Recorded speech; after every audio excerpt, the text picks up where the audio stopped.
Hi, I'm AG2 Claudio, aerographer's mate. I do the weather. Basically, it's hot because we are in a desert region. Now, the reason why desert regions are so hot is because it all starts with what happens at the equator. So at the equator, it's getting hit by most of the sunlight because of the shape of the Earth, right?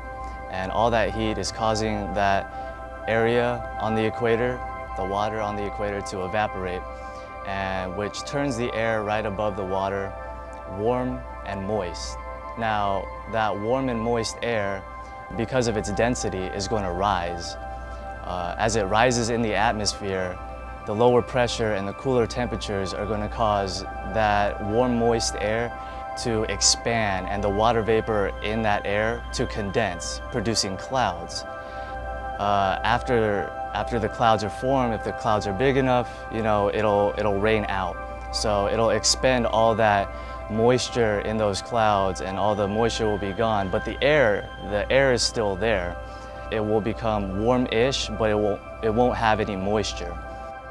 Now, Mother Nature came up with a system to keep everything in equilibrium. So if something's warm, it wants to be cold. If something's cold, it wants to be warm.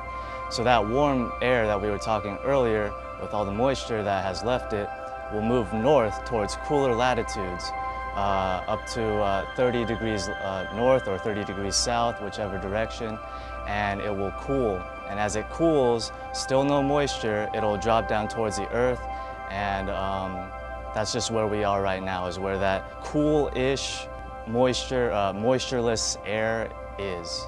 So without any other source of moisture, that land will become barren. All the vegetation will be gone within 1,000 years, and everything will just be gone. So without that lack of moisture, there won't be any clouds in that region. Without clouds, we get more direct sunlight, more surface heating. More surface heating makes it even hotter. So that's why it's hot here.